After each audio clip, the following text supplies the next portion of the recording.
परम पुण्य पावन धवल कीर्ति दिवस श्री रामनवमी राम जन्म के अवसर पर मैंने कहा था कि मैं आने वाले कुछ ही समय में मानव हित के लिए सर्वजन हिताय सर्वजन सुखाय की भावना से प्रेरित होकर आपके मध्य कुछ श्री रामचरितमानस का चिंतन करूंगा, श्री रामचरितमानस का व्याख्यान करूंगा, श्री रामचरितमानस की मीमांसा करूंगा, श्री रामचरितमानस का भावार्थ स्पष्ट करूंगा। और इसी बीच मध्य में चर्चाएं भटकती गई, चर्चाएं एक से दूसरे से तीसरे विषयों पे चली गई। वहाँ पे ज्योतिष का सब्जेक्ट आ गया, ज्योतिष का एक सब्जेक्ट आ गया, मनोविज्ञान का सब्जेक्ट आ गया, पैरानॉर्मल एक्टिविटी का सब्जेक्ट आ गया, तंत्र का सब्जेक्ट आ गया, एस्ट्रोलॉजी का या पॉमिस्ट्री का या ऑकल्ट साइंस का सब्जेक्ट आ गया। यानी चर्चाएं भटकती गई और हमने राम कथा के इस आयाम में, इस डायमेंशन में अनेक तरीक़ों से भगवान श्री राम का गुणगान किया, चिंतन किया, मनन किया। तो भगवान राम की शिव जी के द्वारा दी गई परम पावन जो कथा है, असल में सबसे पहले जो रामायण निकली थी वो भगवान शंकर के मुंह से निकली थी, पार्वती जी को सुनाई थी। क्योंकि इतना तो आप जानते हैं कि चाहे तांत्रिक ग्रंथ हों, चाहे मांत्रिक ग्रंथ हों, चाहे ज्योतिष ग्रंथ हों, और चाहे धर्म अर्थ काम मोक्ष वेद वेदांत जो कुछ भी हो, तंत्र, वो सब कुछ भगवान शंकर के प्रवचन हैं, भगवान शंकर के दिए गए उपदेश हैं। उन्हीं उपदेशों पे तंत्र ग्रंथ बनते हैं। बाद में रामायण महाभारत गीता सब वही बनता है। तो मूल रूप से ईश्वर की वाणी है ये शंकर जी की रामचरितमानस। और तुलसीदास जी लिखते हैं कि शंकर पार्वती जी को कहते हैं, ऐसा बीच बीच में वो संबोधन देते रहते हैं, याद दिलाते रहते हैं गोस्वामी तुलसीदास जी कि शंकरोवाचः, या शंकर जी कहते हैं। तो शंकर और पार्वती का संवाद रामायण है, रामचरितमानस है। काकभुसुंडी और गरुड़ का संवाद वो भी रामचरितमानस है, रामायण है। अब काकभुसुंडी और गरुड़ का संबंध क्या है? ऐसा हुआ कि महाराज गरुड़ जब राम लक्ष्मण के साथ जब मेघनाद का युद्ध हुआ तो दोनों भाइयों को तकलीफ़ें उठानी पड़ी। छोटे भाई को ब्रह्म शक्ति या वीरगाथनी नाम की शक्ति लगी थी। दोनों भाइयों को नाग फांस में डाला गया। जब रामचरितमानस सीरियल चल रहा था, सीरियल रामानंद सागर जी का, तो उन दोनों भाइयों को ज़मीन पे पड़ा हुआ देख करके, मिट्टी में और बेहोश रणभूमि में, और सारे बानर विलाप कर रहे हैं, उस दौरान दर्शक लोग बहुत भावुक हुए। दर्शकों के हृदय आहत हुए, चोट लगी उनके हृदय पे कि देखो रामचंद्र जी किस हालत में पड़े हैं। रामचंद्र जी को इस हालत में डालने वाला कौन है? मेघनाद। मेघनाद ने नाग फांस पहले ब्रह्म शक्ति चलाई, फिर वायव्य अस्त्र के माध्यम से अपनी दिशा चेंज कर दी और अपने आप को इनविजुअलाइजेशन करते हुए, भ्रम पैदा करते हुए, समोन माया पैदा करते हुए 3-4 जगहों खड़ा हो गया। कभी बादलों के बीच में छुप गया, कभी हवा बन गया। तो वो मायावी विद्या जानता था। और लक्ष्मण जी उलझ गए। लक्ष्मण जी उस तरफ देखें कि उस तरफ असली किस तरफ है। इस तरफ बाण चलाया तो वहाँ धुआं हो गया, वहाँ मेघनाद था ही नहीं। फिर दूसरी तरफ बाण चलाया दक्षिण में, तो वहाँ भी नहीं था। तो उत्तर में चलाया तो उत्तर में छुपा हुआ था। तो इस तरह से उसने छुप करके छल विद्या का प्रयोग किया मेघनाद ने रणभूमि में। और मेघनाद लक्ष्मण जी पे चला दी वीरगाथनी नाम की एक शक्ति। उस शक्ति से लक्ष्मण घायल हुए और वो तो एक संजीवनी बूटी वाली कथा हो गई। लेकिन इससे पहले इससे बाद या इसके पहले ले लो बाद ले लो,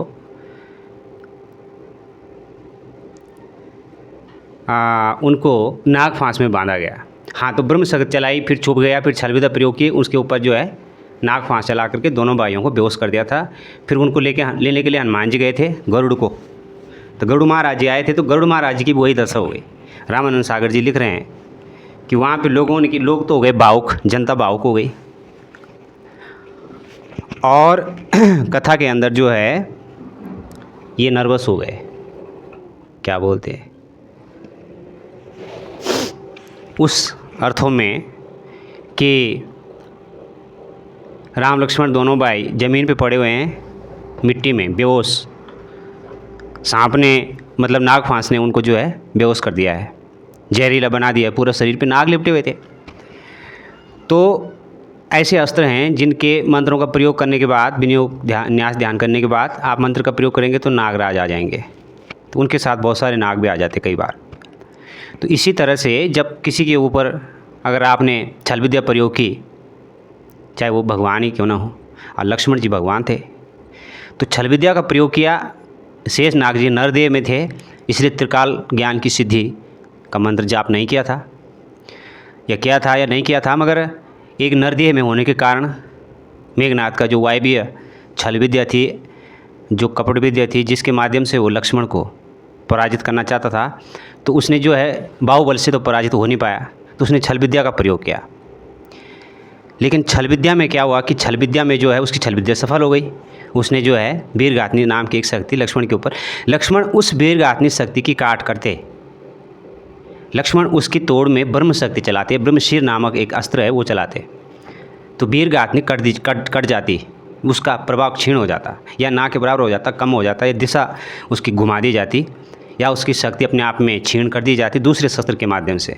जैसे अग्नि से, अगर अग्नि जल रही है तो पानी डाल दो, तो उसमें क्या हो गया, आपने बाणास्त्र चलाया, आग्नेय अस्त्र जल रहा था अग्नि, आपने बाणास्त्र चलाया तो आग बुझ गई।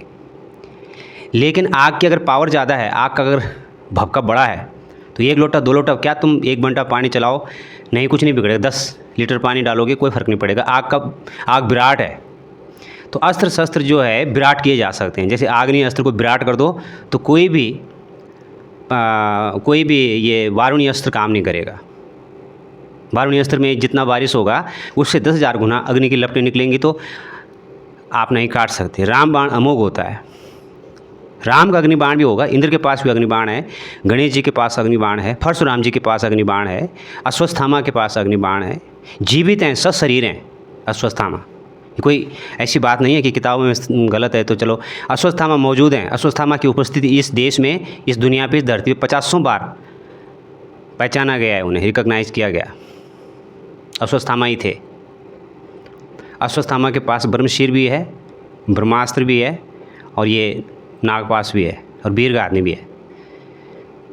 तो अश्वत्थामा के लेवल का आदमी था, अश्वत्थामा के टक्कर का आदमी था मेघनाथ। तो मेघनाथ ने जो है वीरगाथनी छुप के चलाई, काट करने का मौका नहीं दिया, संभलने का मौका नहीं दिया, छल विद्या का प्रयोग किया। हमारे देश में जितने भी नुकसान हुए छल विद्या से हुए। अंग्रेज़ों ने आकर के यहाँ छल किया, मुग़लों ने आकर के यहाँ छल किया, और हम पूरी तरह से ये देश बर्बाद होता चला गया। मनुष्यों का देश था, पशु पक्षियों का देश रह गया। तो काकभूषणी जी के बारे में कह रहा था, उनको काक शरीर मिला था। एक बार ऐसा हुआ कि एक गुरु के पास एक शिष्य रहते थे, गुरु शिव की भक्ति करते थे। श्री रामचरितमानस प्रथम सोपान। तो एक दिन गुरु आए तो आश्रम में कुटिया में लेटा हुआ था लड़का, ये शिष्य लेटा हुआ था, दोपहर को खाना खाया था तो लेट गया था। तो गुरुजी आए, दोपहर में आए, गुरुजी फटाफट आए, हाथ मुंह धोए, और गुरुजी भी लेट गए, और शिष्य पहले से लेटा हुआ था, गुरुजी भी लेट गए या बैठ गए। परंतु जब गुरुजी का प्रवेश हुआ उस समय शिष्य ने प्रणाम नहीं किया। इस प्रणाम न करने से गुरु को तो कोई फर्क नहीं पड़ा, महादेव कुपित हो गए ऐसा बताया जाता है। महादेव कुपित हो जाते हैं और महादेव तत्काल श्राप देते हैं कि गुरु का मान भंग करने वाले तू शिष्य है, गुरु को तूने प्रणाम भी नहीं किया है, तो मैं तुम्हें अजगर बना देता हूँ। अजगर बना दिया। फिर गुरु ने कहा कि छोड़ो कोई बात नहीं है, ऐसा ही है ये। तो कुछ कम किया तो उसके बाद ले दे करके उनको काकभूषणी बना दिया, एक कौवा का शरीर दे दिया, ऐसा कथा में आता है। और जब कौवा का शरीर मिल गया तो उनका जो ज्ञान थी, सिद्धि थी, जो राम भक्ति थी, वो ज्यों की त्यों बनी रही। ये भी प्रार्थना की गई कि इसको बनाए रखें, तो बनाए रखी है। और उनके पास गरुड़, तो वो तो है काकभूषणी। तो काकभूषणी और गरुड़ के बीच में जो संवाद होता है वो भी रामचरितमानस है। शिव और पार्वती के बीच में जो संवाद होता है वो भी रामचरितमानस है। और तुलसीदास जी की किताब को मैं पढ़ूँ, उसकी टीका करूँ, टिप्पणी करूँ, व्याख्या करूँ, तो ये भी रामचरितमानस है। ये मेरा और रामचरितमानस के बीच का संवाद है। तो वहाँ पर गरुड़ जी को बताया जाता है कि संदेह हो गया था कि जब वो नाग फांस काटने गए थे लंका में, और ये क्या कहा गया था कि ये परब्रह्म परमेश्वर हैं, ये मूल श्री हरि विष्णु हैं, ये जगत की एकमात्र आधारभूत सत्य हैं, सत्यम शिवम सुंदरम हैं, ये परब्रह्म परमात्मा है। तो भाई ये क्या है, ये मिट्टी में कहाँ लेटे हुए हो। और इस प्रकार से उनके मन में संदेह पैदा हो जाता है, संशय आत्मा विनश्यति। और तब उनको शिव जी ने या किसी महापुरुष ने, नारद जी ने उनको राय दी थी काकभूषणी गरुड़ को कि आप इस बात के लिए, इस बात का जवाब आपको काकभूषणी देंगे जो कि मानसरोवर के पास एक तालाब है, एक तालाब है या झील है, वहाँ पर काकभूषणी अभी भी सूक्ष्म रूप में, अदृश्य रूप में अभी भी कथा चल रही है। अभी भी वहाँ गरुड़ महाराज बैठे हैं और सैकड़ों हंस, परमहंस, सिद्ध महामुनि वहाँ पक्षियों के रूप में बैठे हैं। तो आज का इंसान पक्षियों जैसा होना चाहिए, जैसे गरुड़ के पक्षी हैं। जैसे शिव जी की शिष्या पार्वती है, इतनी श्रद्धा होनी चाहिए। जैसे पत्नी की श्रद्धा पति पर होती है, जैसे पत्नी का पति पर विश्वास होता है, ऐसा ही भक्त का भगवान पे होना चाहिए। उसी का ये ग्रंथ रामचरितमानस भक्ति का ग्रंथ है। तो 5-7 पन्ने मैंने पलटे हैं, 5-7 पन्नों के अंतर्निहित गूढ़ार्थ को समझा है। और तुलसीदास जी किताब क्या कह रही है, आप क्या कह रहे हैं, गीता प्रेस क्या कह रही है, खेमका प्रकाशन क्या कह रहा है, मुझे वो नहीं मतलब है ज़्यादा कि उनकी व्याख्याएँ क्या थी, वो नहीं। प्रचलित व्याख्याएँ नहीं है मेरे पास, प्रचलित अप्रचलित का सवाल नहीं है, असली बात का सवाल है, सच का सवाल है। तो रामचरितमानस के प्रथम 20 पन्ने या 10 पन्ने या 15 पन्ने जो मैंने पलटे, उन पन्नों को पलटते ही उस पर अंतर्निहित जो भावना थी, ऐसा इसलिए होता है कि त्रिकालज्ञ एक सिद्धि है पंचांगुली। जैसे मैं 6 पन्ने पलटूँ किसी भी किताब के, कुरान के, बाइबल के, रामचरितमानस के, तो उन 6 पन्नों को लिखते समय उस महापुरुष किस आधार के व्यक्ति थे, कितने लेवल के व्यक्ति थे, बुद्ध पुरुष थे, सिद्ध पुरुष थे, भक्त थे, कौन थे वो, उनका लेवल क्या था।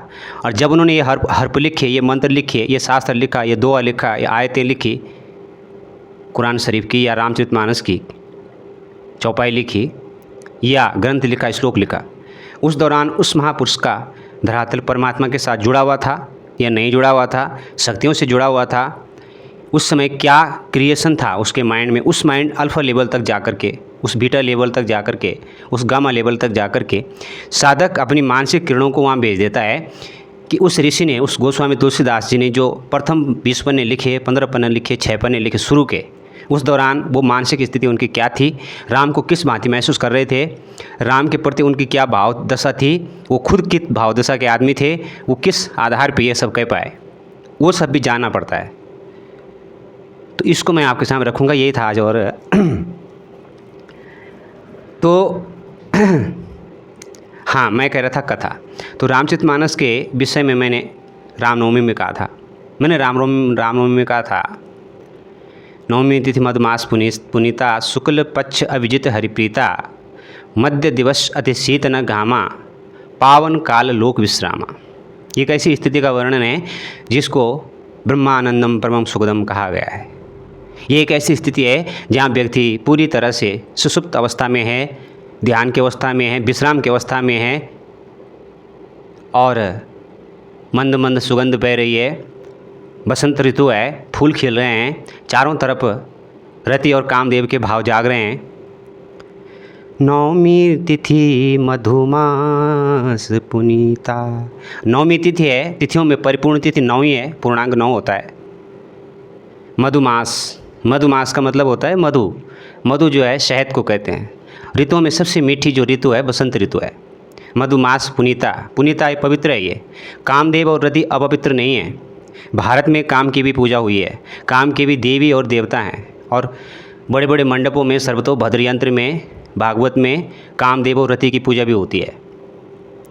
तो हमारे जीवन में जब काम भावना पैदा होती है, अगर हम उसको नहीं समझते हैं, नहीं जानते हैं, तो घृणा नहीं करनी है। ये घृणा के चीज़ें नहीं हैं। अगर आपने भगवान को, भगवान ने आपको क्रोध दे रखा है ना, क्रोध आपको भगवान ने काम दे रखा है, क्रोध दे रखा है, लोभ मोह अहंकार सब वृत्तियाँ दे रखी हैं। किसी भी व्यक्ति पे अहंकार होगा तो आश्चर्यचकित नहीं होना है, अहंकार दिया गया है। अहंकार के बिना आदमी जीवित नहीं रह सकता। काम सृष्टि दे रखी है। मधुमास पुनीता, श्री रामनवमी पूर्णांक है, अकेला स्त्री अधूरी है, अकेला पुरुष अधूरा है, इसलिए 9 अंक चुना। भगवान ने जो अपने जन्म धारण करने का, उसी अगर तिथि पे, अगर डेट ऑफ बर्थ पे भी अगर आप पर्ची बना दें, डेट ऑफ बर्थ देख के किसी की, तब भी आपको मालूम पड़ जाएगा कि भगवान आपको क्या कहना चाहते हैं। भगवान कहना चाहते हैं, मैं तब आता हूँ जब 9वीं तिथि हो, जब तुम्हारे जीवन में 9वीं तिथि आए। कभी 9वीं तिथि कब आएगी? 9वीं तिथि आएगी भैया जब आपके जीवन में पूर्णता होगी, जब धर्म अर्थ काम मोक्ष होगा, जब काम क्रोध लोभ मोह अहंकार सब भोग के आया होगा, जब हर दृष्टि से स्वर्ग को भी देखा होगा, नरक को भी देखा होगा, पूरब देखा होगा, पश्चिम उत्तर और दक्षिण, आकाश और पाताल, 10 दिशाओं का ज्ञाता होगा, जब 10 दिशाओं का अनुभव होगा जिसको, तब उसको 9वीं तिथि होती है। उसको बोलते हैं 9वीं तिथि, यानी पूर्णांक परिपूर्ण। तो नारी अधूरी है, पुरुष अधूरा है, दोनों के मिलन को भी 9 अंक से जोड़ा गया है। इसीलिए नवदुर्गा कहते हैं। आदि शक्ति जो जगत जननी है, जगत प्रसूता जो है, जिसने जगत को प्रसूत किया है, उसका अंक भी 9 है। रामचरितमानस का अंक भी 9 है। भगवान की तिथि जन्म लेने की भी 9 है। और ऋतुओं में सर्वश्रेष्ठ, पहले तारीख चुना, 9 तिथि चुनी, 9वीं तिथि। फिर महीना कौन सा चुना? शरदकाल चुन सकते थे, कार्तिक चुन सकते थे, अश्विन चुन सकते थे, शारदीय नवरात्र चुन सकते थे, वासंतीय नवरात्र चुना। मधुमास पुनीता, शुक्ल पक्ष कृष्ण पक्ष नहीं चुना, शुक्ल पक्ष अभिजित हरिप्रीता। 27 नक्षत्रों में सर्वश्रेष्ठ अद्वितीय नक्षत्र है अभिजित। 9वीं तिथि मधुमास पुनीता, शुक्ल पक्ष अभिजित हरिप्रीता। हरिप्रीता ये भगवान को भी प्रिय है। मध्य दिवस, न अत्यधिक रात्रि, न सुबह था, न शाम था, न गर्मी थी, न सर्दी थी, न बरसात था। मध्य दिवस, अति शीत न घामा, बहुत तेज आग नहीं बरस रही थी, और बहुत ज़्यादा बिल्कुल अंधकार भी नहीं छाया हुआ था। मधुमास मध्य दिवस, अति शीत न घामा, न अत्यधिक सर्दी न अत्यधिक गर्मी। पावन काल लोक विश्रामा, ऐसे पवित्र काल में, इसको पवित्र कहते हैं तुलसीदास जी। मधुमास पवित्र है, कामदेव पवित्र है, रति भी पवित्र है। तो हिंदू धर्म में, आर्य संस्कृति में बहुत गहराई तक पहले ही चले गए थे लोग। कभी शिवलिंग के बारे में चर्चा करूँगा, कभी मैं आपके संबंध में महाआद्या शक्ति माता की साधना बताऊँगा, प्रत्यक्ष दर्शन करने का। भैरव साधना है, भैरवी साधना है, 10वां विद्याएँ, अनेक विषयों पर मैं चर्चा करूँगा। लेकिन आश्चर्य की बात ये रहेगी कि रामायण के अंतर्गत ही आएंगे सब। जब ऋषि मुनियों का प्रसंग आएगा तो उस समय दीक्षा कार्यक्रम भी चलाएंगे, मंत्र भी बताएंगे, साधनाएं भी करवाएंगे, करेंगे भी, अनुभव भी देंगे आपको। तो रामचरितमानस का एक थीम बनाएंगे, एक ट्रैक बनाएंगे उसी हिसाब से। तो राम जन्म का जो मैं श्लोक बोला है, आधा बोला है, और शुरुआत का श्लोक, शुरुआत की 6 संस्कृत के श्लोक और 6 और चौपाई लूँगा अगली बार। तो आज के लिए इतना ही। जय श्री महाकाल, आदेश, जय श्री राम, जय मामा तंगी।